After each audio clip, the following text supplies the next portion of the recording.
So I'm really looking forward to this episode and this conversation, which is going to be with Ellie Austin from 12. Ellie's a co-founder of 12, a sustainability consultancy that has worked with and continues to work with big brands to make a difference. So the likes of IKEA, Pucker, and Unilever, amongst many, many others. And the topic we're going to be discussing, or maybe eventually getting to in this conversation, I'm hoping, is how to B Corp. Because a lot of marketers, a lot of people in business, a lot of entrepreneurs, a lot of business owners, a lot of corporate leaders, I think are potentially struggling a little with the how-to bit of this sustainability debate. So I think everybody knows that now is the time. In fact, the time was some time ago, but for those who are beginning the journey, now is the time to really make those early steps. But often the big question is at the start of this, how do I do this? Where do I go? What should I begin with? So I'm hoping that Ellie's going to be able to guide us through a process. And the reason I'm confident that Ellie's going to give us a really great insight here on this episode is that Ellie is a B leader. And we'll find out a little bit more about what that means to all of us as we go through this conversation. So welcome to this episode, Ellie. Thank you so much, Neil. It's a real pleasure to be here. And yeah, I'm really excited to dig into the detail of B Corp and tell you a bit more about what we do and how I think companies and people listening can start their B Corp journey. So I want to start really kind of back at the beginning from your perspective, because I know you've been in this space for many, many years. You have, a lot of extensive experience in both the kind of creation of strategies and plans, and obviously then the communication, the rollout of these things. What kind of brought you into this space originally? A little bit of the kind of sort of personal insight of Ellie before we kind of get into the detail. Yeah, so I always tell people I got into this more by accident than by design. And I actually mentor a lot of young women who are trying to get into the sustainability space, into sustainability careers. And they're often shocked that I didn't study sustainability or have a sustainability degree. But when I was at university, I studied history and actually couldn't get into sustainability courses because they didn't exist at the time. So I think young people now have got a real advantage that they can actually study this topic. But yeah, I fell into it after studying history and then working at an NGO, WWF. So the International World Wildlife Federation, World Wildlife Fund, rather than the wrestling. And I actually, it's kind of spent a few years, their campaigning as part of their campaigning team, and then went into work for another environmental charity, particularly in the green building space. And from that, I realized that I actually was kind of really incredibly passionate and deeply interested in sustainability, and I particularly wanted to work in the business space and kind of go into corporate sustainability, because I felt that whilst NGOs are amazing and have this incredibly important role to play in holding societies and governments to account, I actually really wanted to work in the kind of corporate sector where you could make changes sort of day to day and that have a massive impact on people's lives and the environment. So things like advising a company around sourcing and responsible sourcing, that can have a huge impact on people's lives and livelihoods and the environment. So yeah, that's how I kind of ended up in the corporate sustainability space. And I guess from that perspective, that a lot of governments are saying, right, it's down to business to make the change, make the difference. The businesses are saying, no, it's down to the consumers to kind of behave responsibly and consume the right kinds of products. So everybody seems to be kind of having quite slopey shoulders and kind of passing off the responsibility to everyone else. But I think you're firmly of the belief that the corporate space is where the big difference, the scalable differences can be made. Yeah, I'd actually say we need everyone to be doing this. So I think you're right that there tends to be a bit of finger pointing and companies trying to sometimes push the balance back to consumers to say, oh well, it's up to you to demand more sustainable products or change the way that you live or consume. And then obviously you've got consumers rightly holding companies to account and saying that they have a huge impact and it's their procurement decisions or budgetary decisions that are having most impact on the environment.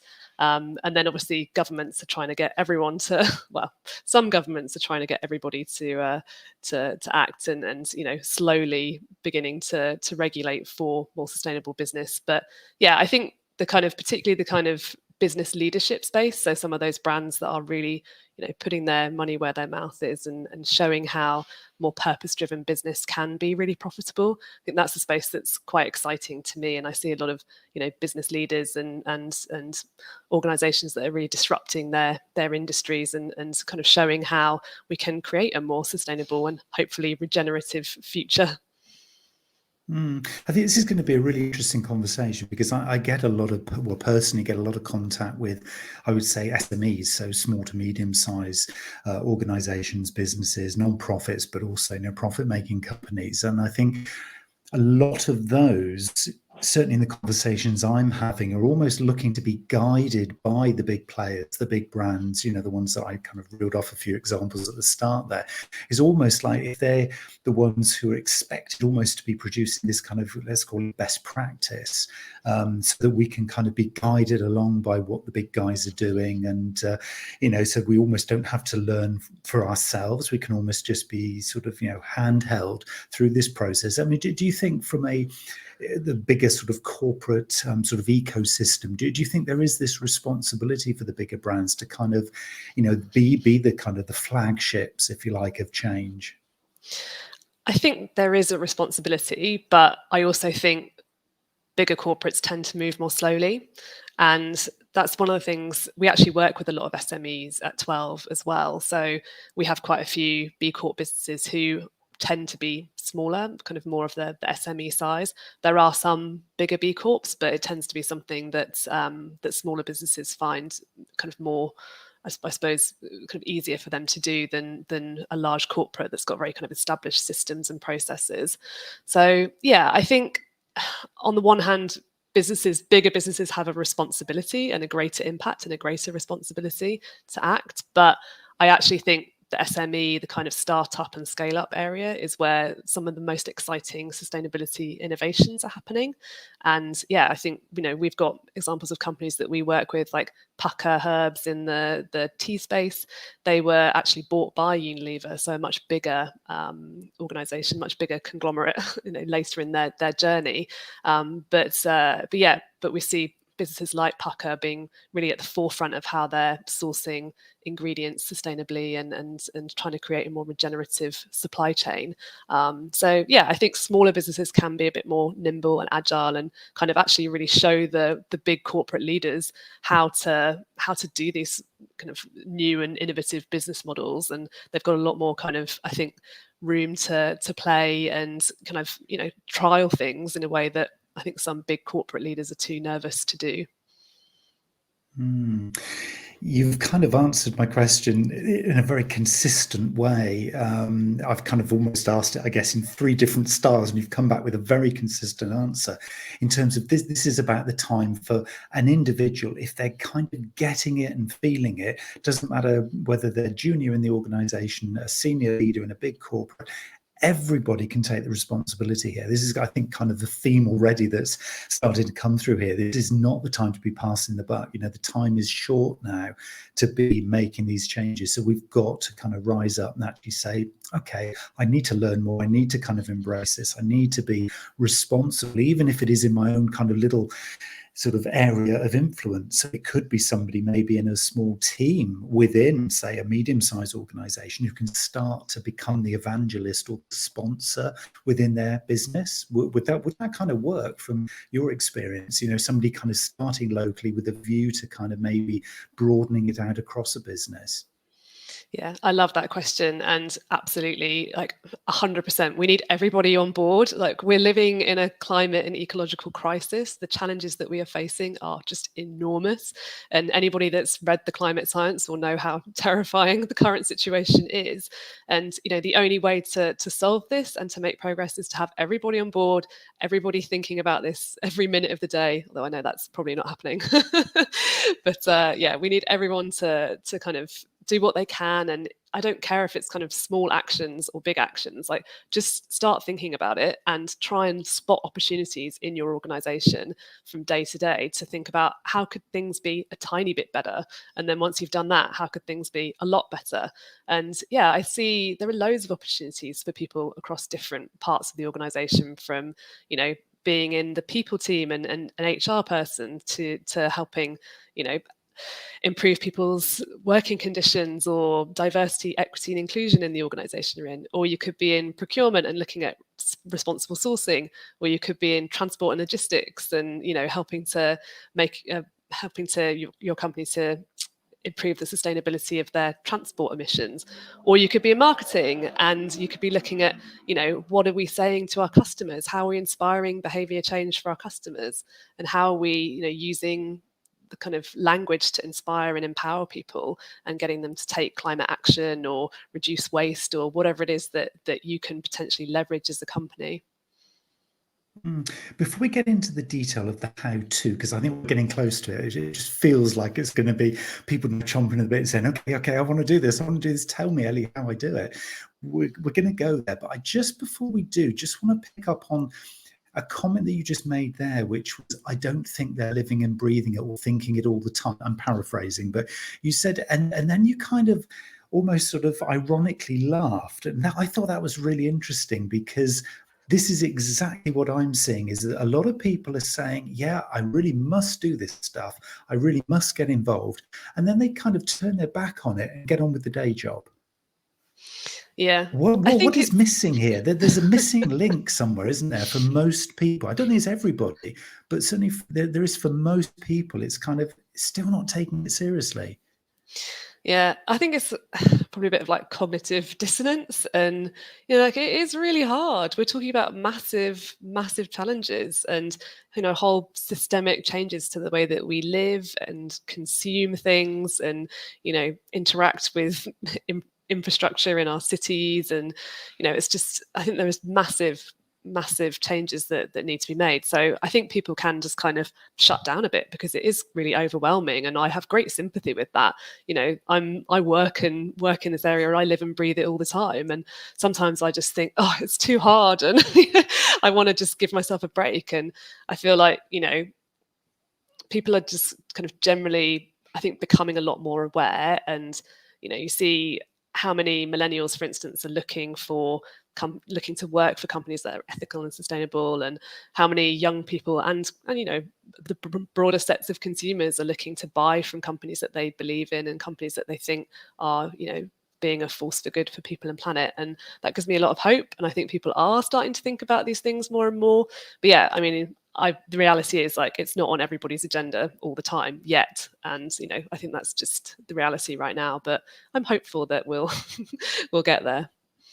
And I think it probably is, even if it is still in the remit of the, well, let's call them early adopters. I think these are people who are genuinely a force for change, force for good. And I think this is kind of really where we're at, is that if those people can be almost forging that pathway and almost demystifying it, because I think for a lot of people it's still in that sort of too hard to do box. A lot of people that I talk to, and they sort of say, yeah, we get it, we know we're going to do something, but kind of really know where those first steps are. And obviously that is the essence of what we're going to be talking about now, which is the kind of the journey, if you like. So you've identified that you're interested, you've got a little bit of support in the organization, you're beginning to sort of think, okay, if I pull a few people together, it is more than having just that recycling box in the corner of the office. We need to kind of take some proper steps here. What we need properly is some support and a framework. So in steps, Ellie as a B leader, I'm guessing, is that the sort of the first kind of touch point that you as a B leader might see? Yeah, I think that's true. And I think probably most of the companies that come to us have a kind of, general sense that they want to be more sustainable and they want to be a force for good, and they may be specific in that they say they want to be a B corporation and they want to go through that process. And pretty much the first thing we'll do is we'll always ask, okay, so do you have a strategy for that? Do you have a sustainability strategy or an impact strategy? Can you tell me how you're purpose driven? Can you tell me how you create value for society beyond just making a profit for your shareholders? And I think there's kind of, that's for me is the first step, is like, can you answer that question? And it's okay if you can't. A lot of people, a lot of organizations aren't there yet. And that's part of the point of going through this process is to really reassess that and look at actually, what are you doing on a day-to-day basis as a company beyond making money? And it's a hard question to ask, but it's the first step, I think.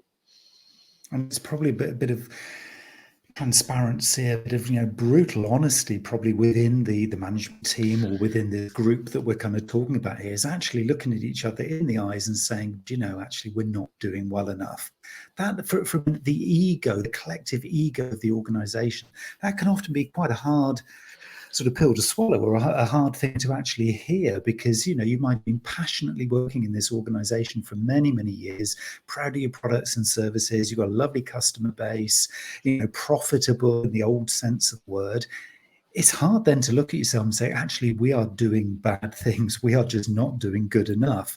It kind of is almost like a juxtaposition, really, isn't it? In terms of, their day-to-day reality and actually what's coming down the tracks like a steam train that's going to hit them, but it's almost like denial.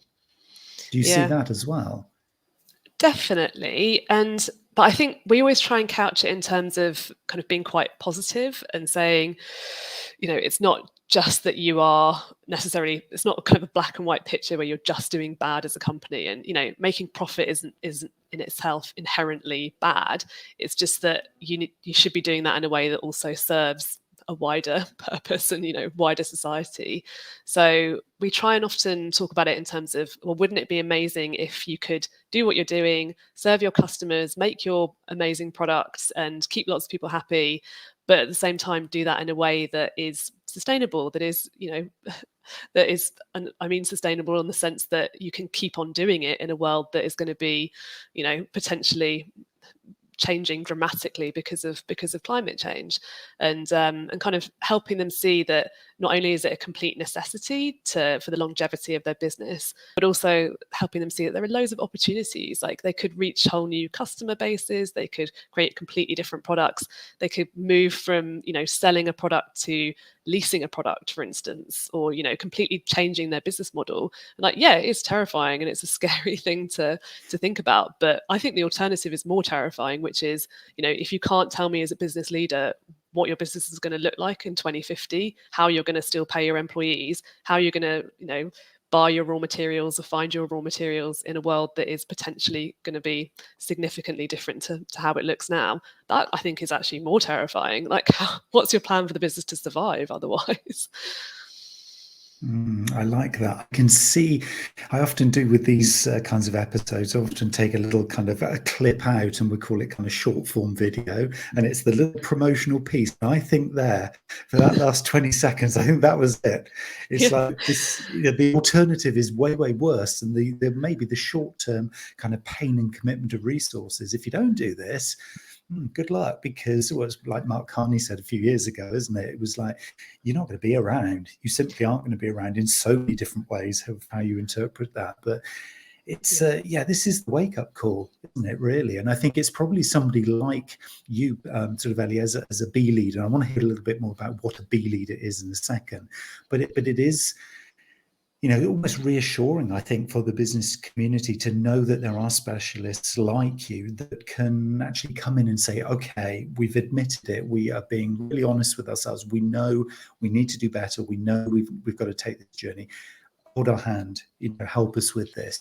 So define then to me then, and obviously for anybody watching or listening, this thing about a B leader, because we've kind of hinted at it. I've said it a couple of times. What actually is a B leader?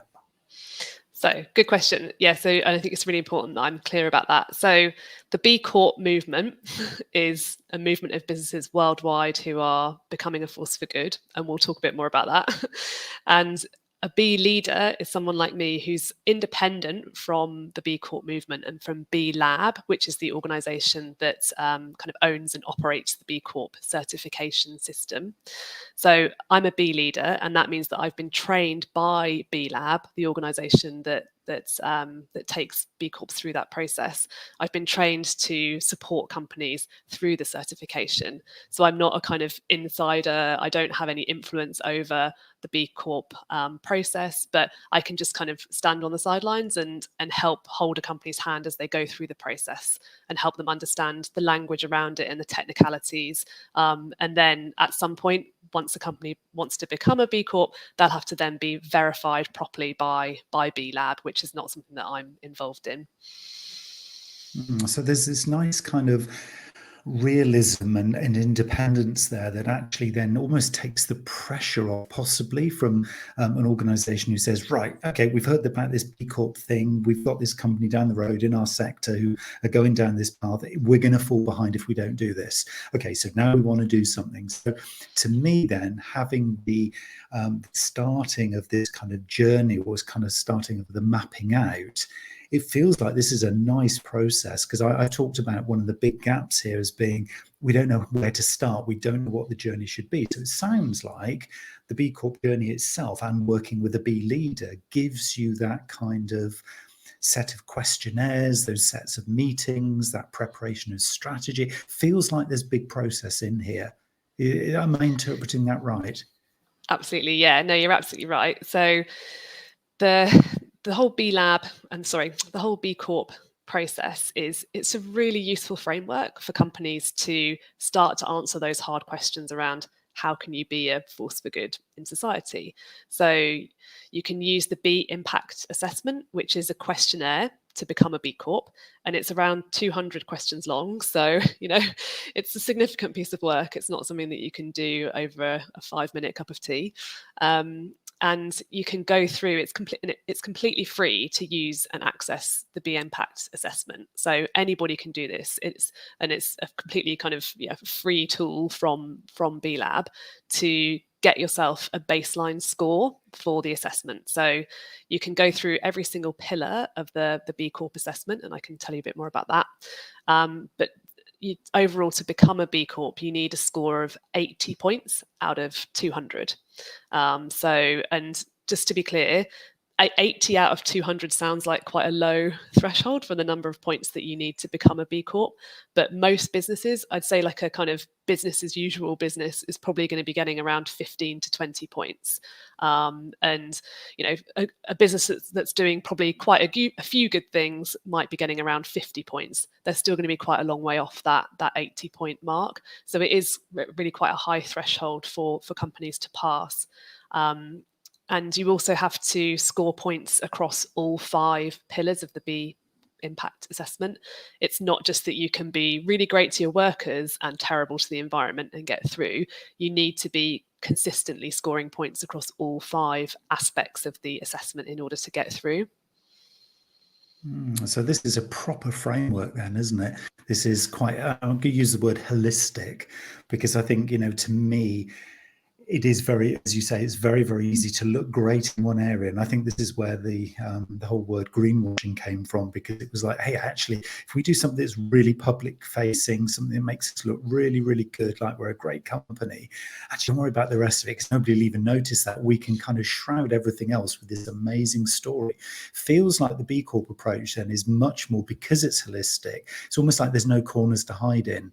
You have to be really open right across the business. Is that right? Yeah, that's true. And there's also some really fundamental things, like you have to disclose if you have any relationship with or profit from or that you operate in particularly damaging industries as well. So you can't just kind of like rock up as an oil and gas company, as a fossil fuel company, and tick off some nice questions about your workers and become a B Corp. There's some kind of fundamental disclosure questions and disclosure items that you have to answer as well, around kind of how you operate and in what sector. So yeah, there's some kind of basic backstop things there too. So when you describe that, it feels like it's, as you said earlier, it's operational, there's communication, it's about the people, it's about probably your fuller supply chain. So it involves everybody, that you deal with as an organization, upstream and downstream. The one thing that you mentioned earlier in the conversation, which we haven't mentioned actually as part of the B Corp thing, is this word purpose. because that to me is kind of one of these, often for lots of organizations, it's kind of this amorphous thing that kind of drifts kind of high above the organization. And often it's quite intangible. Within the B Corp kind of framework and process, does purpose kind of come back down to earth? It becomes something that really kind of underpins everything? Or is it just another one of these, well, I'm not going to say greenwashing things, but it's another one of these just nice to have statements like a mission statement? Yeah, so it's funny you say the mission statement, because that is something that B Corp ask for. And I think the whole purpose thing is kind of innate to the B Corp process, but it's not that there's, one question that's really highly scored that says, like, do you have a purpose and what is it? They do ask in the governance section. B Corp asked about the mission statement. And so they're asking, how do you as an organization create value for society? How do you create value for, through economics, through social, and through governance and environmental aspects? So they're looking to really understand kind of fundamentally what it is you do as a company. And you have to then ideally prove that you have a mission statement and that it has a specific requirement or a specific link to a positive social or environmental outcome. So you can't say, yeah, we have a mission statement, but the mission statement is to make loads of money. Or if you do, you need to explain that that's the case and be transparent about that. So really, yeah, I think it's kind of picked up through the mission statement and making sure that you have a social or environmental positive impact within your mission statement. It also picks up throughout. So you'll find that there are things like the assessment will ask you to show how your employees are kind of putting that mission statement into practice every day. So it could be things like making sure that every employee has a social or environmental metric in their job description, for instance, so people understand how they contribute to creating positive impact in their day-to-day job. It could be that you do that within performance appraisals with your staff. So, there's kind of annual or quarterly, whatever, check-in points that you have with employees to ask them, actually, how are you contributing? Or, what's your opinion on our social or environmental impact? Those are the kind of areas where I think purpose and the mission statement kind of come through. But I also wanted to mention that there are new minimum requirements coming out from B Lab for the B Corp assessment. So every few years they ratchet up the difficulty of the assessment, basically, because standards move on, and what's considered best practice moves on all the time, especially in an area like this. It's very fast moving. So there are new minimum requirements coming in, and one of those is looking at the kind of whole purpose piece. So it may well be that there's a specific minimum requirement about a company's purpose in future. And I like what you're describing there about everybody, because you said, all staff having this kind of woven into the day-to-day, and even if it is literally just one sort of line on your job description, it kind of feels very, very inclusive. This isn't something then that is it's driven by the management team in an ivory tower with all the doors shut and windows shut so nobody else knows what's going on. It feels like this has to be done right across the business. Yeah, I completely agree with that. And I think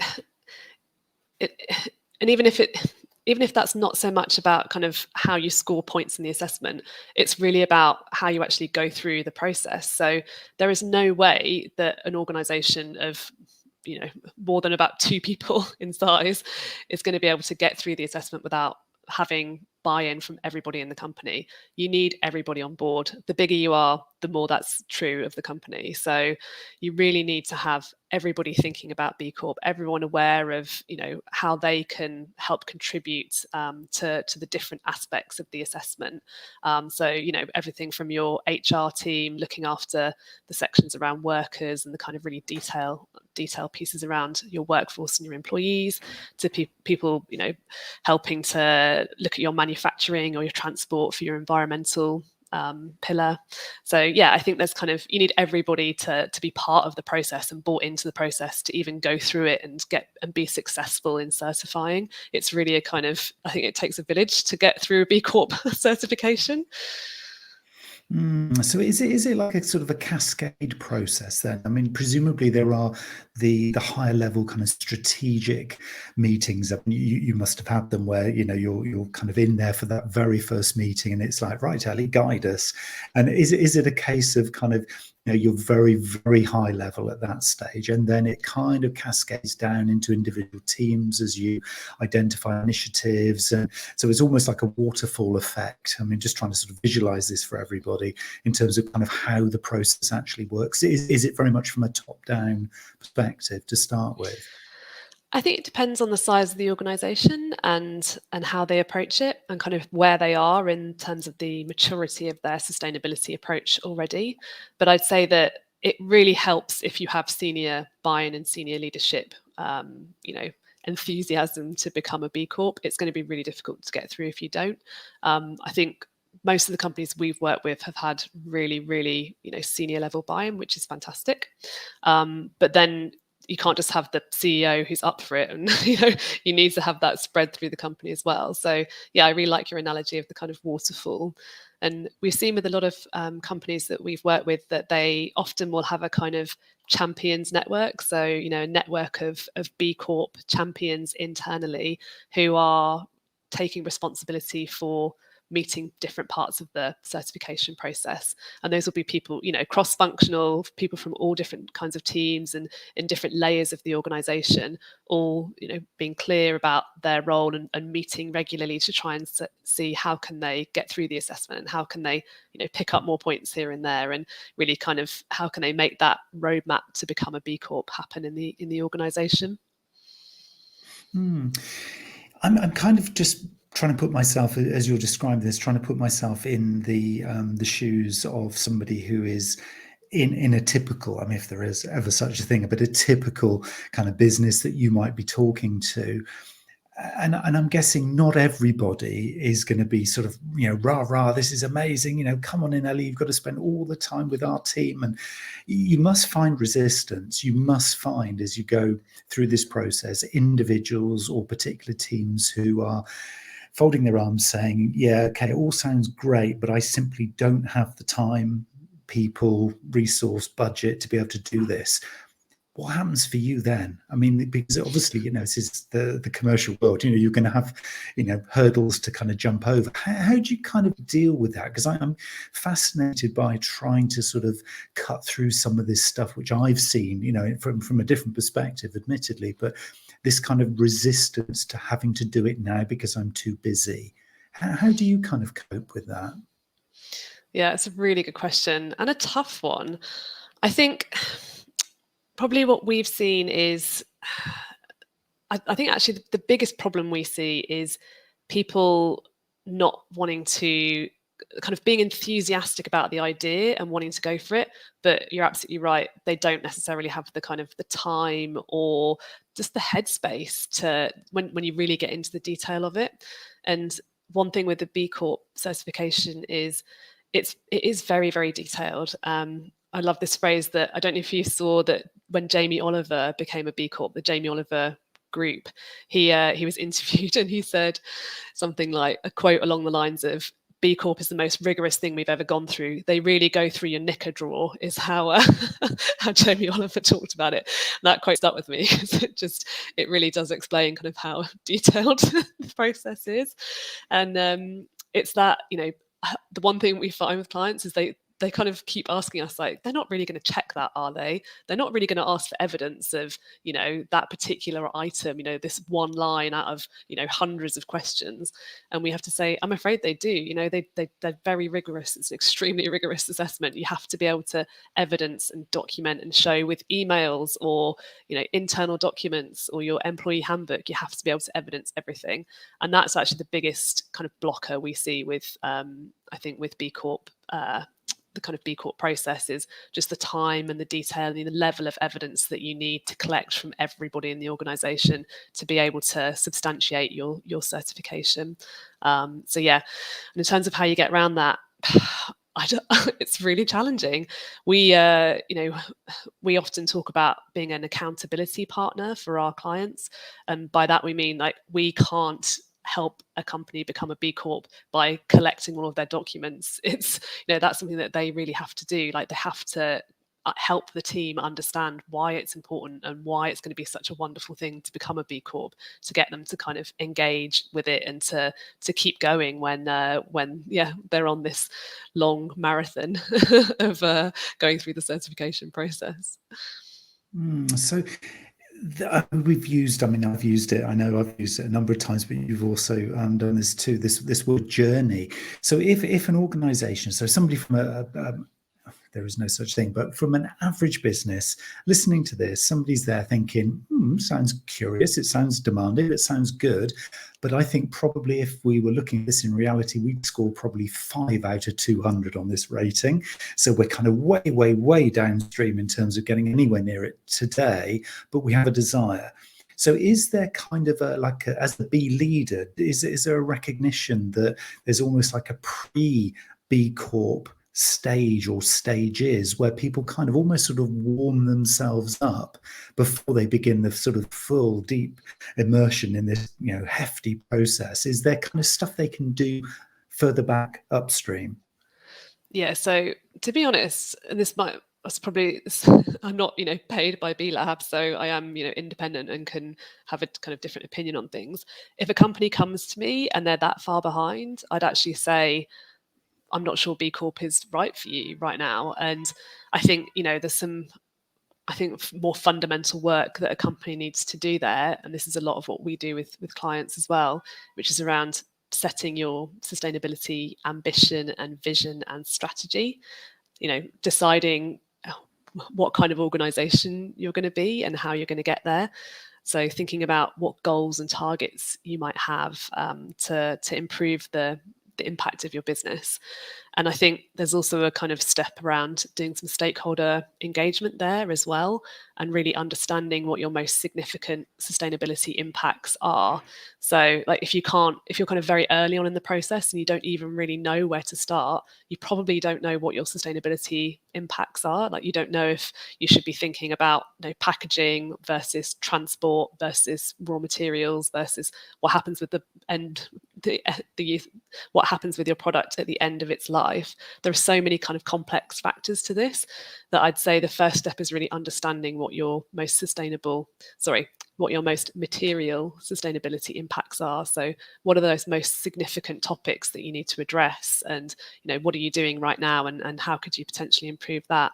I'd say that's the kind of really first step, rather than necessarily thinking we'll just go straight for B Corp.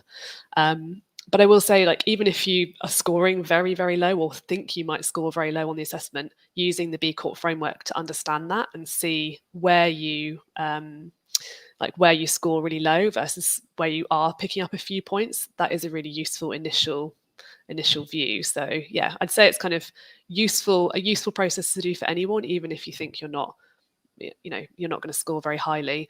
But I think there's some probably fundamental things there around understanding your fundamental sustainability impacts that would be the place to start.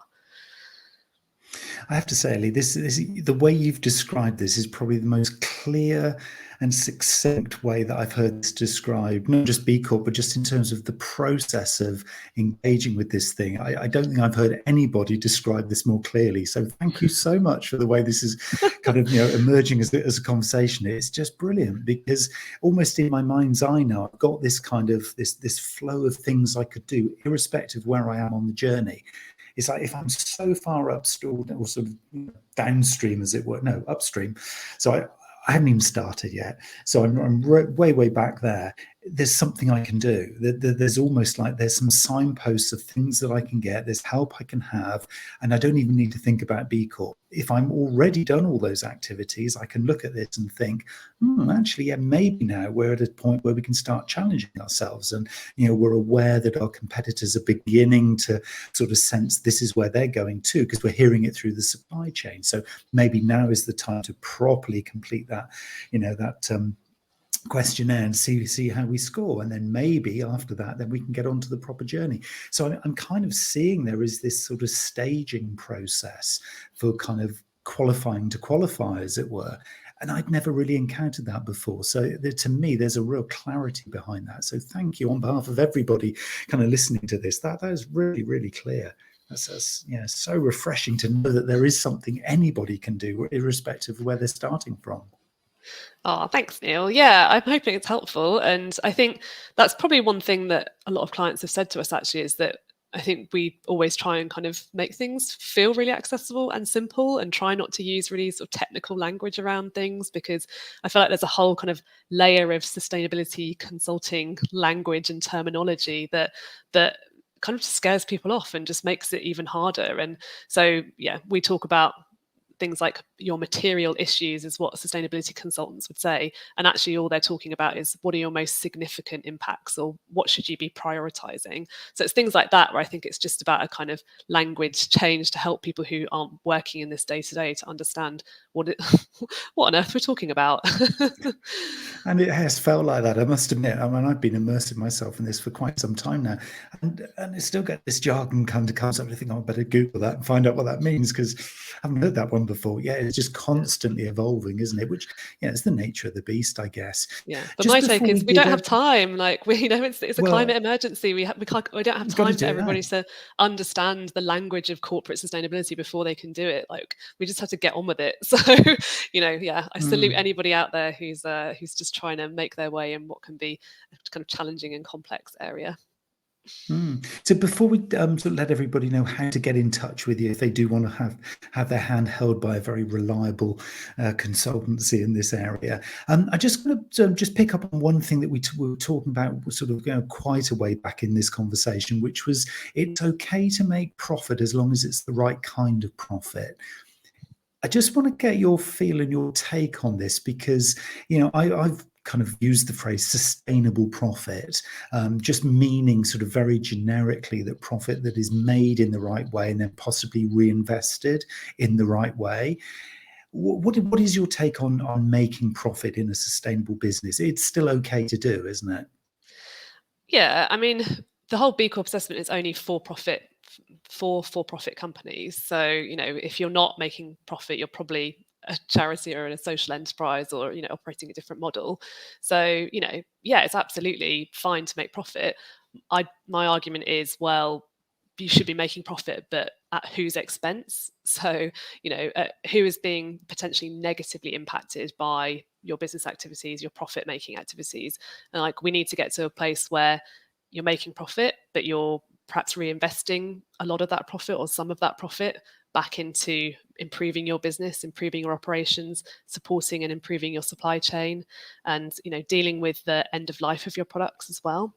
And so, I think kind of fundamentally making profit is not a bad thing. It's, we're talking about business as a force for good, but it's about doing that in a way that doesn't negatively impact stakeholders, and that actually ideally goes far beyond that and has a positive impact on people and planet. So, actually improves people's lives, actually makes the environment better, actually draws down carbon, and I think that's really the kind of whole regenerative piece. That's the kind of stage beyond sustainability, where we're thinking about how can you make profit but actually create better outcomes for society and leave people and the environment in a better place than it was when you started. And ultimately, for all of us, that has to be the goal, isn't it? Really, whatever sector or industry you're in, kind of whatever stage you are in the journey, leaving something better than it was when you first arrived. I mean, ultimately, that is the game. So wonderful. Thank you so much for this, Ellie. How can people get hold of you? How can people get in touch with you and 12? Yeah, so you can visit our website, which is www.12futures.com, and you can email me directly at ellie@12futures.com. And I'm hoping that we can share my email address with the podcast recording. We certainly can. Yeah, we'll put all those details in the description box underneath, however you're consuming this very, very interesting conversation, which I've thoroughly enjoyed. And I've got clarity in my head now where B Corp actually potentially fits in a journey of sustainability for a business. And I didn't have that 45 minutes ago. So thank you again, Ellie. It's been an absolute pleasure today. No problem. Thank you so much, Neil.